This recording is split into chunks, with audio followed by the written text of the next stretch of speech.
그런데 여러분, 그런데가 참 무서운 말이에요. 사연 소개할 때마다 이 그런데가 나오면 저도 긴장하게 되는데요. 아내가 열심히 음식을 하고 있는데 뒤통수에서 남편 친구의 말이 다 꽂히기 시작했습니다. 너 여기 걔랑 살았던 데잖아. 근데 여기서 신혼살림 해도 되냐? 이사 가야 되는 거 아니야? 이런 얘기를 하는 거예요.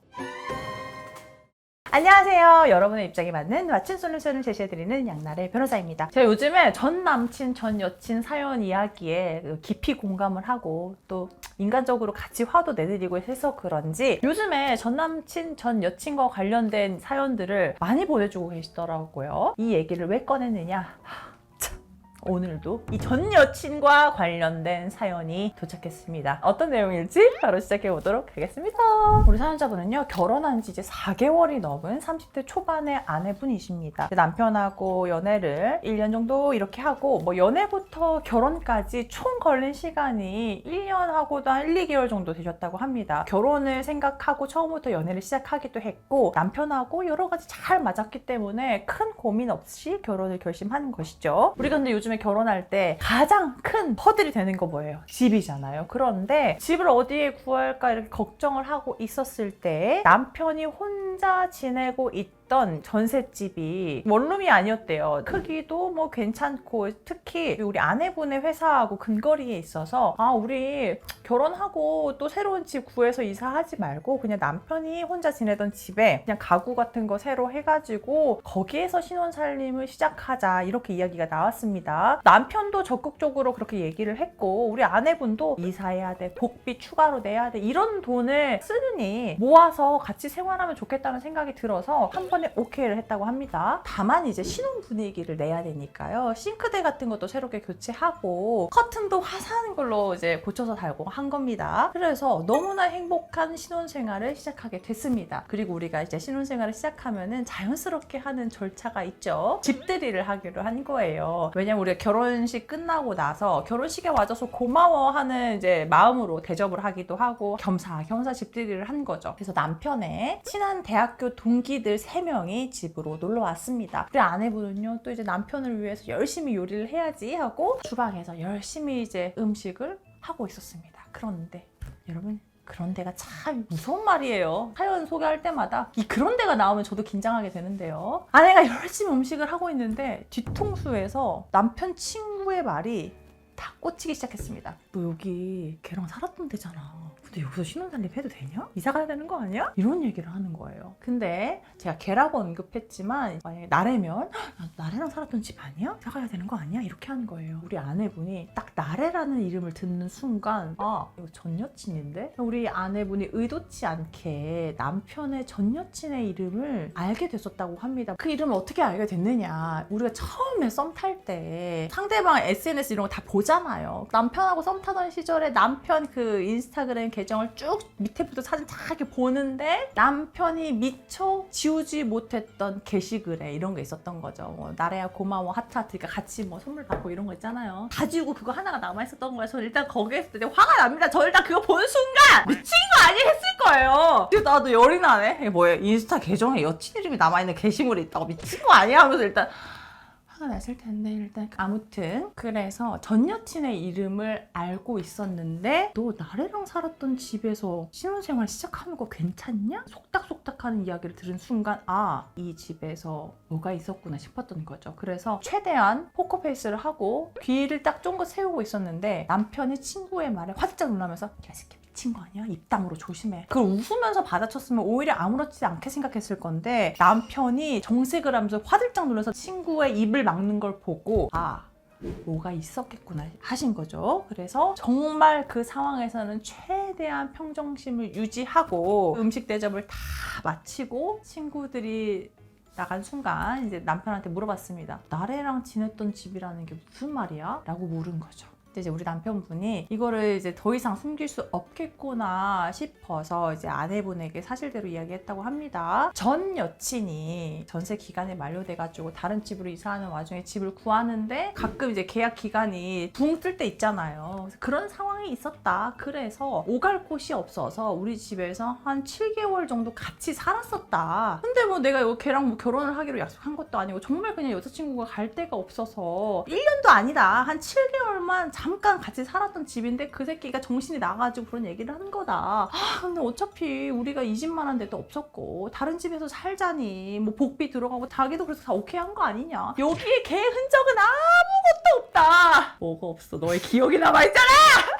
7일이 아니고 7개월 정도?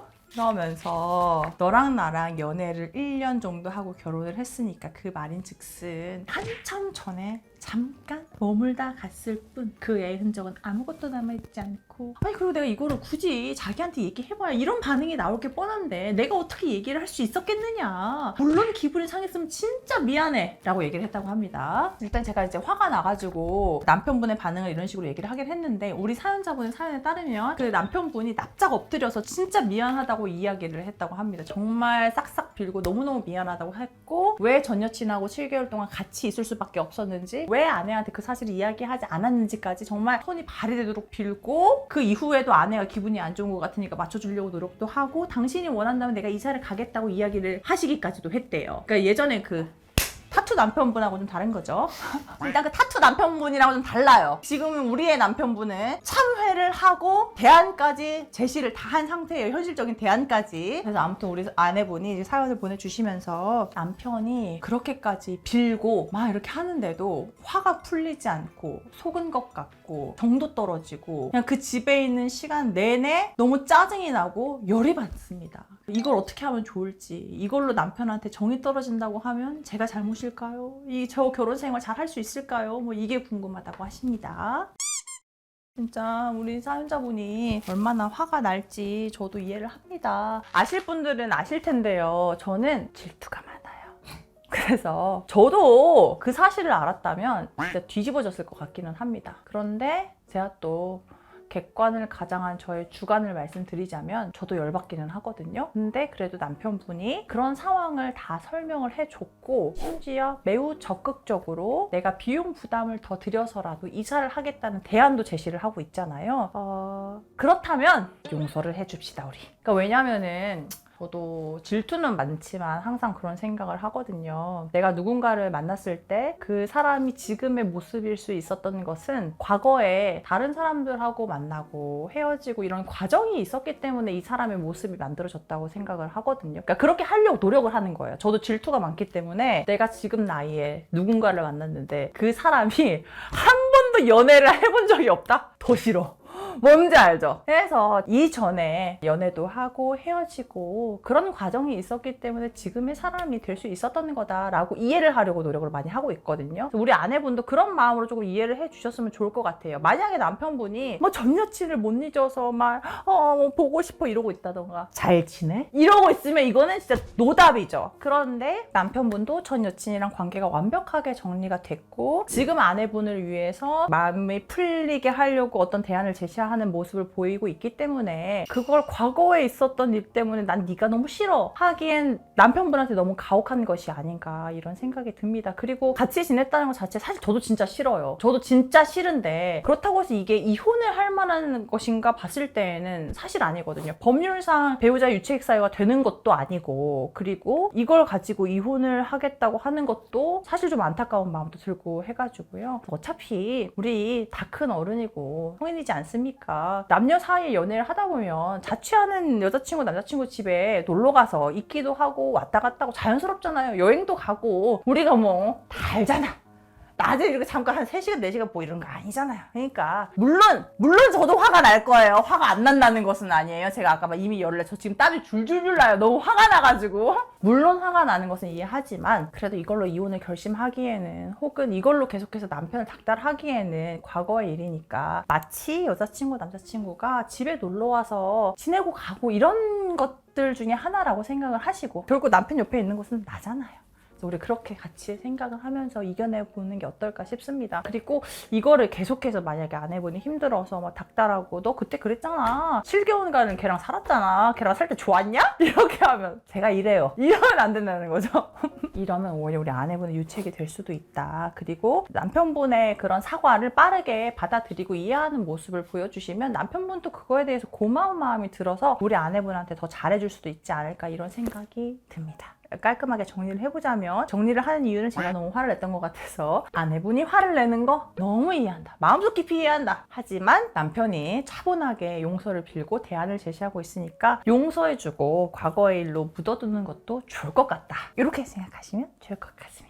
네, 제가 이렇게 전 남친 전 여친 이슈에 같이 이제 화를 내고 있다 보니까 많이들 이제 사연을 보내주시는데요. 사연 이렇게 보내주시면 제가 또 여러분의 일처럼 같이 또 공감도 하고 화도 내고 객관을 가장한 저의 주관을 섞은 그런 조언도 해드릴 테니까요. 사연 있으시면 저 아래 메일 주소로 보내주시면 됩니다. 그러면 오늘 사연도 도움 되셨다면 좋아요, 구독, 알림 설정 부탁드리겠습니다. 감사합니다.